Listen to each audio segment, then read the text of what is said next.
The solidarity that you see from people in positions of power, from people with prominence, that allows others in similar circumstances to find the courage within themselves to also speak out. That's it. We have the numbers and we have to use them. Let's do the Noah Wiley. This morning, the long Emmy. You're 1,000% shadow banned on Twitter. I remember before Elon used to get regularly 60 to 30 to 60K likes. I know, of course, Elon is probably tweaking the algo a little bit. He's petty enough to do that. It's not surprising to me if he is doing something like that. It's finally over for Noah Wiley, taking home his first Emmy win, having been nominated more than 2 decades earlier for ER, but finally bringing it home with The Pit. What a dream this has been. Oh my goodness. To anybody who's going on shift tonight or coming off shift tonight, thank you for being in that job. This is for you. But it was the studio getting the last laugh. Seth Rogen, the studio. The team from the studio. The studio. Taking home the most wins ever with 13 Emmys, including Outstanding Comedy Series. Thank you very much. I'm legitimately embarrassed by how happy this makes me. Seth Rogen winning his first Emmy for lead actor and again for Outstanding Director. It was a night full of firsts. Tremel Tillman making history as the first black man to win for Outstanding Supporting Actor in a Drama for Severance. Do the work, show up, and most importantly, for the love of God, don't embarrass me in public. My first acting coach was tough, y'all, but all great mothers are.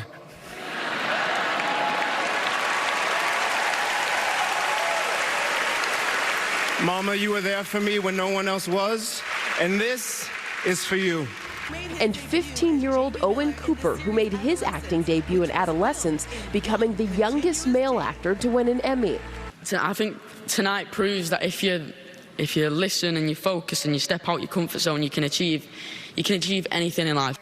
Bro, the culture has shifted so much that we got dudes with the ramen noodle zoomer cut winning Emmys now, dude. Isn't that crazy? What a crazy state of affairs, you know? We got broccoli haircut zoomers winning Emmys now. It's crazy.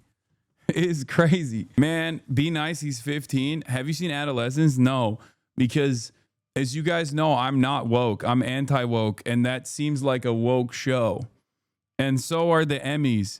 That's right, everybody. Remember, if you are, planning my assassination, you will be killing another right-wing figure if you do that, okay? And that's not good.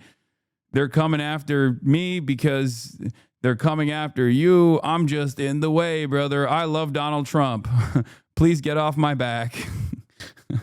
I love Donald Trump. He's the best. Okay, W. Grift. Hell yeah. All right, let's continue. The critically acclaimed Star Wars series winning 5 Emmys, including Outstanding Writing for a Drama Series. I want to thank the fans who did more than watch the show. They listened, they cared. Comedian Nate Bargatze serving as MC, taking the saying, time is money, to a new level. Sorry, every second you go over 45 seconds, we will deduct $1,000 away from the Boys and Girls Club. Charging winners if they go over their allotted time. We're under. Thank you. See, that is a lot of money for you. I'll pay the difference. Sorry. The night also filled with touching tributes. Thank you for being a friend. I beg everyone to watch Andor as soon as humanly possible. Andor is goated. I didn't watch Adolescence. I should have, but I heard great things about it, and now I might actually end up watching it. But Andor was peak. Severance is great. Obviously, there's a lot of good art still out there. You know what I mean? McIntyre and Little Big Town's Karen Fairchild and Kimberly Schlappman with the shining rendition of the Golden Girls theme song.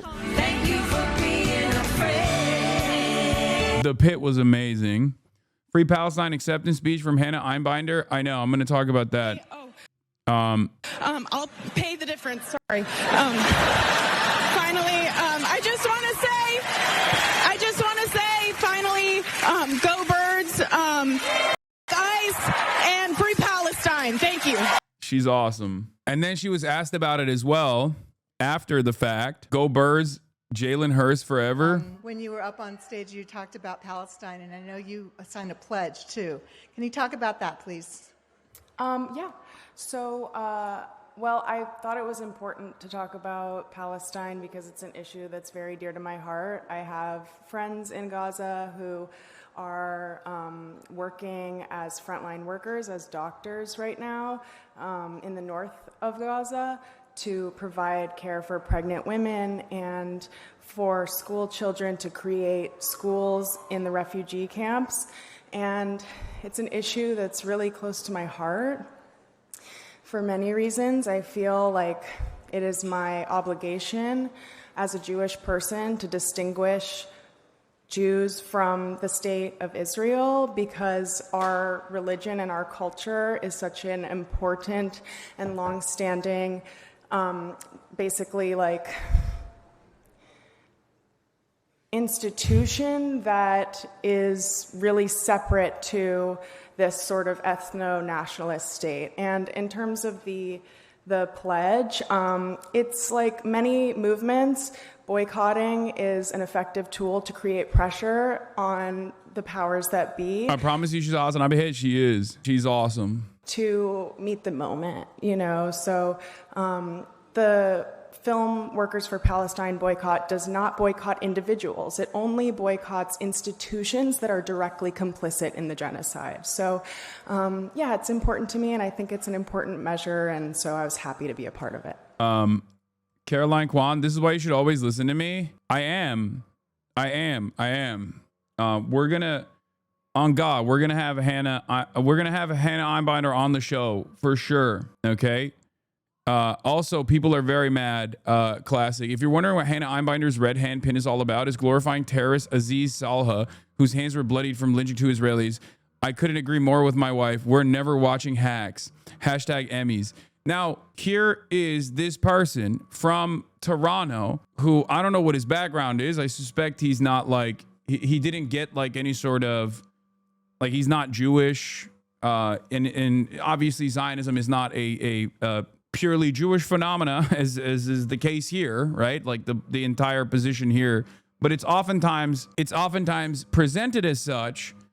But here you have a dude who is from Toronto and not Jewish, yelling at a Jewish actress, yelling at a Jewish woman for saying that like Judaism and Zionism are not, they should not be conflated. That the ethno-religious project of Zionism is fascist. It's wrong. Judaism is a religion. Meanwhile, this guy's like literally fucking posturing as though he's the guy who's the defender of Israel here. It's just, he's a Canadian politician who assaulted a girl and got removed from Liberal caucus. He's a liberal. Oh my God. You can have that one too. Another export for you guys. I don't want that.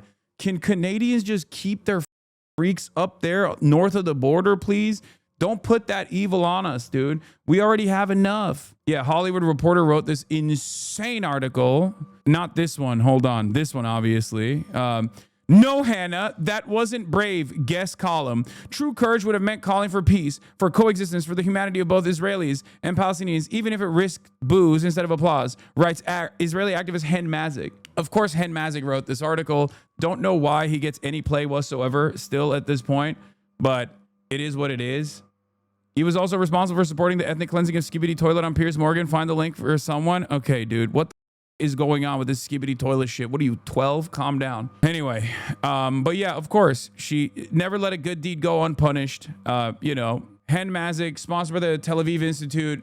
Mr. I'm going to defend Israel's Zionism, but I'm going to also try to do it in a way where like it's palatable to liberals. That's his entire point. That's the reason why he gets this kind of coverage. But as a queer Jew, son of refugees from Iraq and Tunisia, Berber, who has dedicated my life to fighting anti-Semitism, I read Hannah Einbinder's Emmy night comments with sadness and fear. This was the response immediately. Yeah, shut up is right. Exactly. And I'm glad that people are just, people recognize that how stupid and indecent this shit is. Look what he said on Javier. What did he say about Javier? What drives me crazy is privileged detached celebrities think they're being brave and stunning, but parroting the most popular slogan in Hollywood, throwing on a pin, or cosplaying a Jordanian scarf is the safest thing you can do. That's why they all do it. Yeah, definitely. Famously easy thing to do in Hollywood is be openly pro-Palestine. This was Javier's quote about not working with Israel. Yeah. This is That a company that you're going to go into business with is in business with Israel. What do you do? I won't work. I cannot work with somebody that's justify or support the genocide. I can't. That's as simple as that. And we shouldn't be able to do that in this industry and in any other industry. Today in Madrid, in Spain, the cycle, La Vuelta, the bicycle tour, it was stopped by thousands and thousands and thousands of people on the streets marching, saying we can't allow the team of Israel being in this tour, so it's whitewashed. No, the world has changed, and what we are witnessing is a genocide, as I said in your show, in 4K alive on a daily basis. This has to stop. What the do you want these celebrities to do? Join Hamas? I mean, they already think that these celebrities have officially and spiritually joined Hamas, if not literally joined Hamas, for their anti-Israel sentiment. That's what they're saying about me as well. They've been hitting that note nonstop. Meanwhile, this is Paramount's response to the boycott. Paramount has spoken out against filmmakers for Palestine for boycotting Israel in the industry protests of a Palestinian genocide. They stated that if it feels wrong to silence individual creative artists based on their nationality, it feels wrong. Nothing to say about Israel silencing Palestine's creative artists based on their nationality, Paramount? I mean, yeah. Someone says examples. Israel's committing a genocide. It's the ultimate silencing. It's such bull, man. It's such bull. But I'm glad that there are initiatives such as this one. You know, this is a creative boycott. Okay, that's great. It's a creative boycott, and it's a good first step. I'm glad that people are taking the initiative. I'm glad that people are exhibiting that bravery. To say that this is this unimaginably sophisticated multi-billion-dollar propaganda apparatus it's easy to stand against that, especially in an industry like Hollywood. Like, do you guys not remember what happened post-October 7? There was a megastar at Creative Artists Agency, which is one of the largest. It's the most successful and the largest agency on the planet. It's the largest Hollywood agency and the biggest Hollywood agency. It's the most famous Hollywood agency. It's them and WME, okay? I've been rep by both in the past. And let me tell you, CAA and WME are the two top agencies in Hollywood and have been forever. Okay?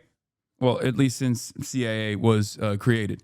And basically, there was a top agent at CAA that basically said, like, Israel's doing genocide. This is really messed up. And they tried to fire her. And the only way, the only reason why she wasn't fired was because Tom Cruise had to intervene. It was Aaron Sorkin's own agent. Aaron Sorkin dropped her. All of her clients dropped her. Okay? Tom Cruise, who is basically the guy, right? He is the god of Hollywood at this point. He had to intervene and say, this is not happening. You're out of your mind. That's the only way that she kept her job. They have fired Melissa Barrera and numerous other actors and actresses in that process. Okay? Her name is Maha Dakhil, who I guess is she's Arab, right? Basically one of the few Arabs in Hollywood. In any case, the notion that like this is an easy thing to do is ridiculous. If it was, a lot more people would do it. Even at this stage where it's obvious that you have the people's backing. If you're saying Israel loudly and proudly, okay? Even if the overwhelming majority of the population is on your side, those in positions of power are not. And they are still trying to advocate. They're still trying to basically demand a completely alternative perspective, a completely alternative reality, one where actually moneyed interest is more important than our collective conscience. They are trying to present a totally separate reality in places like Hollywood, in places like DC, where they're like, no, actually, you still can experience tremendous penalties if you speak out against the apartheid state currently doing a genocide, even if every single person recognizes it, okay? But it is the solidarity that you see from people in positions of power, from people with prominence that allows others in similar circumstances to find the courage within themselves to also speak out. Okay? That's it. We have the numbers and we have to use them. We have the numbers and we have to use them. There's no other way out of this. Okay. Now, of course, Paramount is saying that because they're like super, super duper pro-Israel. Fuck Oracle, the Ellisons. Obviously, Larry Ellison just passed Elon Musk to become the world's richest person. He's donated millions to a foreign army, the IDF, and other Israel causes. Elon obviously is also super pro-Israel as well. We'll talk about that in a little bit. Now his equally fanatical pro-Israel son is buying Paramount and CBS for Barry Weiss to run and trying to do the same for CNN. Okay? I'm rarely impressed with celebrity displays of solidarity, not due to suspicions of opportunism or whatnot, but because so often they're painfully timid and hesitant, concealing their political stances with euphemisms, or softening them with disclaimers on both sides of them, or refusing to name the perpetrators. These silly linguistic tricks meant to appease all sides end up rendering well-intentioned gestures hollow and perfunctory. Such reticence does nothing to raise the ceiling and is a complete waste of social capital. In the case of Bardem and Einbinder, however, it wasn't the keffiyeh or the ceasefire pin that were impressive. It was Bardem's full-throated explicit call for commercial and diplomatic blockade and also sanctions on Israel. It was Einbinder's Free Palestine instead of the feeble women, children, etc. i.e., instead of taking the easy route of talking about Gaza as if it's an unfortunate natural disaster, she opted for adopting the slogan of our movement, a slogan rooted in anti-colonial struggle for land and liberation, coupling it with the local struggle against ICE, and later denouncing Israel as an ethno-nationalist state that must be exiled outside of American Jewry. It was the choice to use their few minutes on stage or talking to the press to move beyond the symbolism of the pin and the scarf and into some form of tangible action, albeit limited to their field, vowing to cut ties with those complicit in genocide. That's right. That's how you do it. That's how you do it. The whole the whole notion of there's children dying on both sides, like all this stuff, the Bono method, right? That stuff is specifically designed to create symmetry in a situation where there is none. Okay? There is no symmetry. There is no symmetry between the Palestinian resistance and Palestinian humanity and Palestinian existence, which is another form of resistance, versus the apartheid ethno-nationalist state armed with nukes that is currently conducting a genocide. There has never been a symmetry there. And anyone that tries to say, well, Hamas, October 7, or it's just really sad that Palestinians are dying, but Israelis are dying too, all this shit. Those people that engage in this act are actually offering that one, at its root, at its most base, they are lying. They are telling a falsehood. They're spreading a falsehood to make it seem as though these are evenly matched actors, right? But also, on top of that, they are laundering the reputation of the apartheid state. They are laundering the war crimes and the genocide that Israel is partaking in. If you want to understand a decent analog to the current Holocaust that Israel is committing upon the Palestinians, look no further than how ridiculous it would seem if people tried to say similar things about Nazi Germany against the Jews. If someone were to make it seem as though there's any symmetry between Jewish partisans and Jews as a whole in Nazi Germany, you would understand. You can, hopefully, that will help you understand why there is no symmetry there. Okay, these are both genocides. Charlie Veitch mentioned you in his latest video. Dude, I'm learning about so many new mother out there, bro. I have no idea who that is, chatter. I don't know. Was it positive? Was it negative? Is that a right-wing guy? I just if you are, I'm gonna keep it $150. If it's a right-wing guy, it's not it's not a secret. They all hate me. They want me dead. It's there are people who are trying to use this opportunity there are people trying to use the Charlie Kirk assassination to enact vengeance against their political enemies, their personal political enemies. There's a lot of excitement, right? And there's a lot of excitement in the air to try and attack the left. And as the most visible leftist content creator, as one of the most visible leftists and one of the most accessible, if not the most accessible, as a consequence of the medium that I operate in, where people can just write comments in my chat, and I respond to them. This is expected. It's going to happen. Damn, the gray bars are back. Look at that. Gray bars of hell. Okay. So, but yeah, last thing I want to point out about the cultural boycott. One of the funniest PR gambits is anytime there's a cultural boycott demand for Israel, we must get mushy. We shouldn't silence artists. We need to build bridges, claptrap, despite the fact that all these studios immediately joined a cultural boycott of a country just 42 months ago.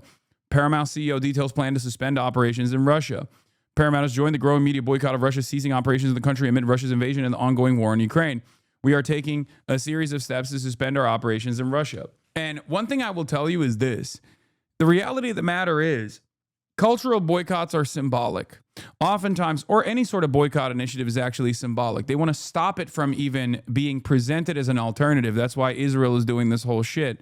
That's why CBS and all these like other places are trying to actively. That's why Zionist groups are actively trying to fight back against it, because the reality of the matter is, even like the mother of all sanctions has not stopped Western franchise from still operating in Russia, just under a different name.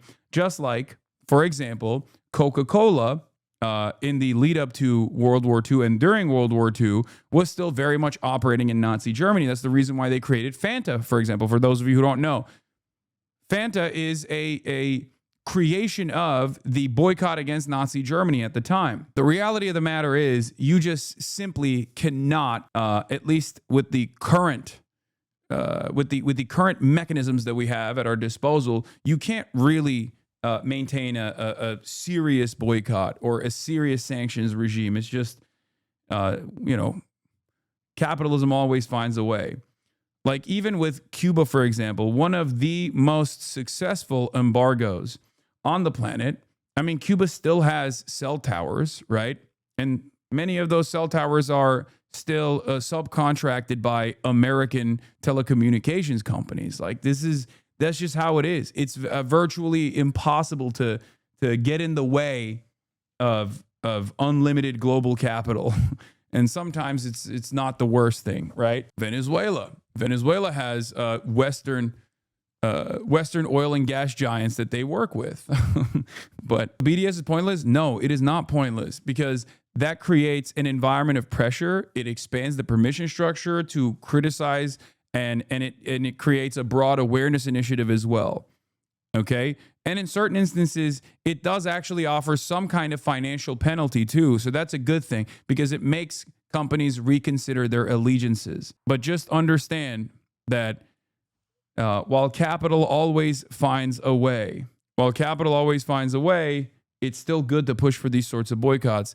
And you can probably figure out why it's good to push these boycotts. If it wasn't so good to push these sorts of boycotts and divestment initiatives and sanctions initiatives, Israel wouldn't have made it illegal in 38 states in the United States of America, obviously. Duh.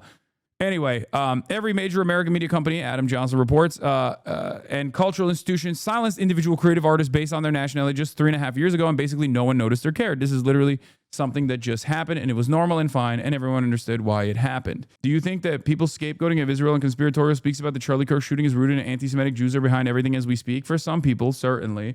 But at this stage, I think it would be delusional not to entertain narratives about Israel's pervasive network of influence in American politics. Like, what are we talking about? You have the State Department actively entertaining the notion of removing U.S. citizens' right to have an American passport if they criticize Israel. What are we talking about? There's no other country where this is a comparison. There's no other country that we do this for. Hello? And of course, on the one hand, even though I'm saying I'm not entertaining the conspiracy theories that it was Israel, the idea that this kind of stuff happens for Estonia, Lithuania, Poland, or any number of different countries, ally or adversary alike, is ridiculous. There is no world in which we go, oh, dude, criticizing Lithuania, not on my watch. Hello, I'm taking your passport away. Oh, excuse me, I heard you make a Poland joke. Good luck. You literally are getting deported. Like, that's not a thing. Okay? That's not a thing. That's never been a thing. That's insane. That would be insane if you were to, if I were to run around and be like, I'm Turkish, I care about Turkey, I have dual citizenship with Turkey, I have dual loyalty to Turkey, right? If I was running around and being like, Do you believe in the Armenian genocide? Why don't you care about Turkey's right to exist? Oh, it seems like you're engaging in Turkophobia, anti-Turkish behavior. How dare you do that? If I was running around and making that like a significant marker for whether or not you should be platformed, everyone would look at me and be like, what are you saying? It makes no sense. Anti-Polish Lithuanian Commonwealth shade. This is about some 300-year-old beef Hassan.